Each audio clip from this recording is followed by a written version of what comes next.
بسم اللہ الرحمن الرحیم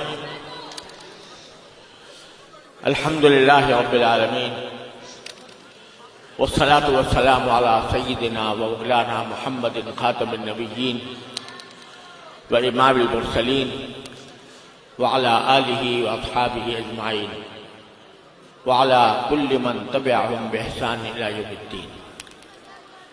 اما بعد، حضرات علماء کرام، میرے طالب علم ساتھیوں اور معزز حاضرین، السلام علیکم ورحمۃ اللہ تعالی وبرکاتہ.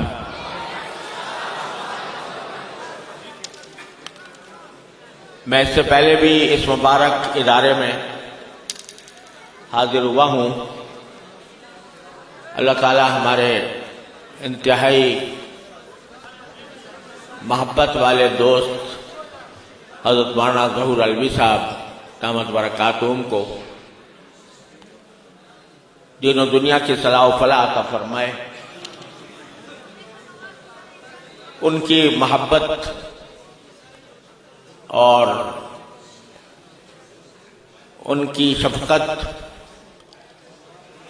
آج بھی چند لمحوں کے لیے مجھے یہاں کھینچ لائی.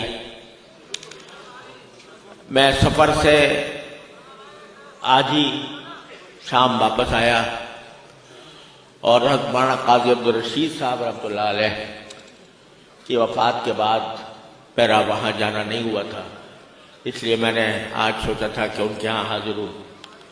اور پھر کل کو ایک کانفرنس ہے یہاں پر، اس میں شریک ہونا ہے، لیکن بیچ میں آپ حضرات کی زیارت کی سعادت اللہ تعالیٰ نے عطا فرما دی. اللہ تعالیٰ کا کرم ہے.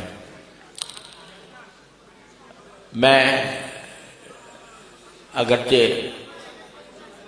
اجازت حدیث کا اہل نہیں ہوں، لیکن مجھ سے فرمائش کی گئی کہ میں دور حدیث کے طلباء، موقوف علیہ کے طلباء اور فضلائے جامعہ اور جو حضرات یہاں تشریف فرما ہیں، علماء کرام اور عالمات اور فاضلات، ان کو اپنی مرویات کی اجازت دوں. تو میں سب سے پہلے آپ کے سامنے وہ حدیث پڑھتا ہوں جو حدیث الرحمہ بھی کہلاتی ہے اور مسلسل بالاولیہ بھی ہے. بسم اللہ الرحمن الرحیم. الحمد للہ رب العالمین والصلاة والسلام علی رسولہ الکریم وعلی آلہ واصحابہ اجمعین. حدثنی به الشیخ حسن المشاط المکی المالکی رحمہ اللہ تعالی فی المسجد الحرام سنة 1963.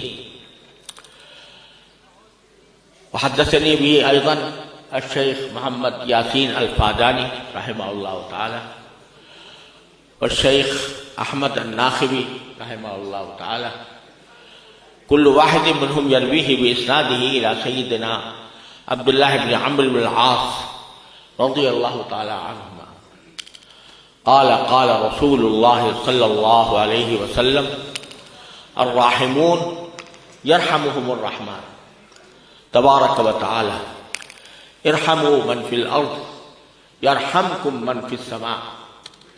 وفي طريق ارحموا من في الأرض يرحمكم من في السماء بضم الميم.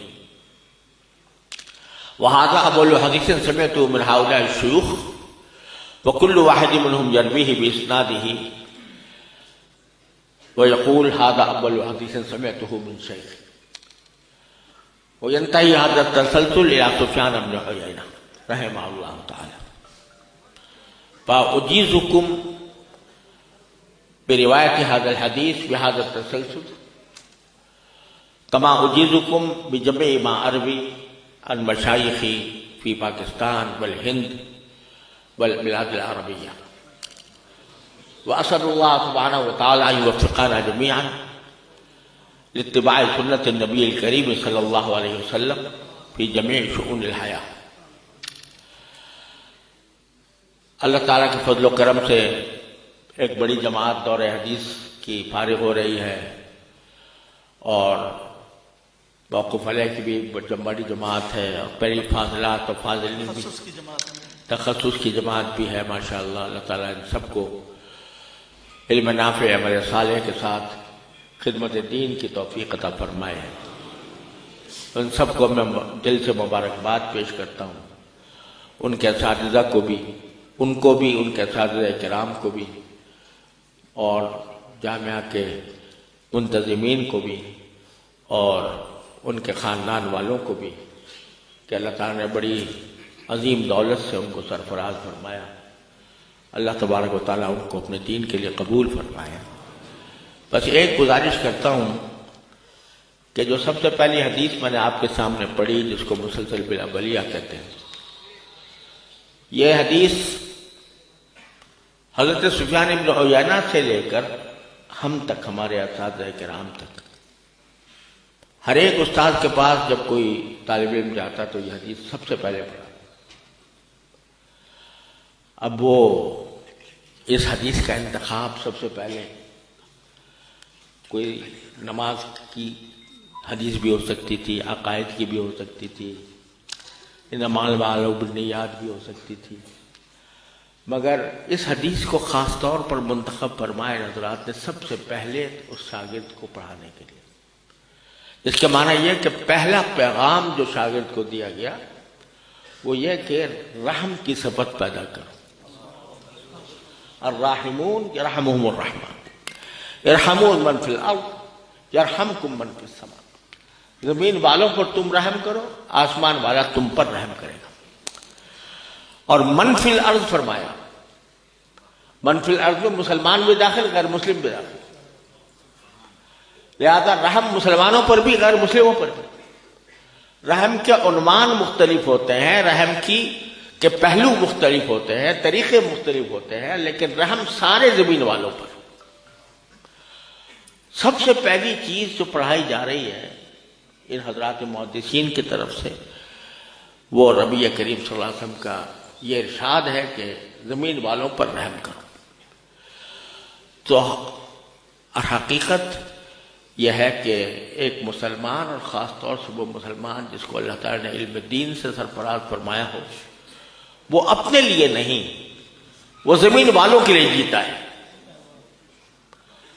کنتم خیر امۃ اخرجت للناس، تم بہترین وہ امت ہو جو لوگوں کے لیے پیدا کی گئی۔ تو جو خاص طور سے طالب علم ہے دین کا، وہ اپنے لیے نہیں، وہ انسانیت کے لیے جیتا ہے، اور انسانیت میں سب سے زیادہ مسلمانوں کے لیے جیتا ہے۔ کافروں کے لیے بھی جیتا ہے کہ اس فکر میں، اس شوق میں، اس لگن میں کہ کسی طرح یہ جہنم سے نکل جائے، یہ ان کے اوپر رحم کرتا ہے۔ تو رحم کو اپنا شعار بنائے اپنی ہر شعبہ زندگی میں، اور رحم کے طریقے صرف سرکار دو عالم صلی اللہ علیہ وسلم نے بتائے ہیں۔ دنیا میں کوئی وہ طریقے نہیں بتا سکتا جو سرکار دو عالم صلی اللہ علیہ وسلم نے بتائے۔ آداب معاشرت سارے کے سارے، المسلم من سلم المسلمون من لسانہ ویدہ، احب لنفس اخیک ما تحب لنفسک، یہ سارے آداب سرکار دو عالم صلی اللہ علیہ وسلم نے بتائے ہیں، بس اس آداب پر عمل کرنا ہے۔ یہ پہلا سبق ہے جو محدثین پڑھایا کرتے تھے۔ تو یہ اپنی زندگی میں، اپنے معاشرت میں، لوگوں کے ساتھ طرز عمل میں اس کو اپنائیں۔ اور بعض اوقات ہم لوگوں کے ساتھ بڑی زیادتیاں کرتے ہیں اور اندازہ نہیں ہوتا کہ ہم کیا کر رہے ہیں۔ اس کو ذرا سوچا کریں کہ دوسروں کے ساتھ ہمارا معاملہ کیسا ہے۔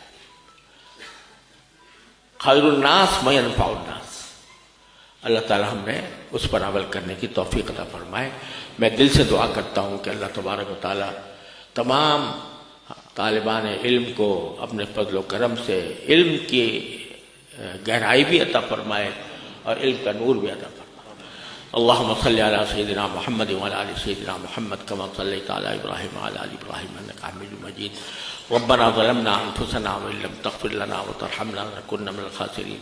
ربنا آتنا في الدنيا حسنة وفي الآخرة حسنة وقنا عذاب النار. اللهم انفعنا بما علمتنا وعلمنا ما ينفعنا. اللهم انفعنا بما علمتنا وعلمنا ما ينفعنا. اللهم انا نسألك علما نافعا وعملا صالحا متقبلا ورزقا واسعا رغدا حلالا طيبا. اللهم انا نعوذ بك من علم لا ينفع ومن قلب لا يخشع ومن دعوة لا يستجاب لها. یا اللہ اپنے فضل و کرم سے ہم سب کو اپنے دین کے لیے قبول فرما لیجیے. یا اللہ اپنے رضا کامل عطا فرمائیے. یا اللہ ہماری زندگی کا لمحہ لمحہ اے اللہ اپنے رضا میں خرچ کرنے کی توفیق عطا فرمائیے. یا اللہ اتباع سنت کی توفیق کامل اور راسخ عطا فرمائیے. یا اللہ ہر طرح کے شر سے، فتنوں سے، معصیتوں سے، منکرات سے اللہ ہماری حفاظت فرمائیے. اللہم لا تدع لنا ذنبا الا غفرته ولا ہما الا فرجته ولا دینا الا قضیته ولا حاجة من حوائج الدنيا والآخرة إلا قضيتها ويسرتها يا أرحم الراحمين. وصلى الله تعالى على خير خلقه سيدنا مولانا محمد وعلى آله وأصحابه أجمعين. آمين برحمتك يا أرحم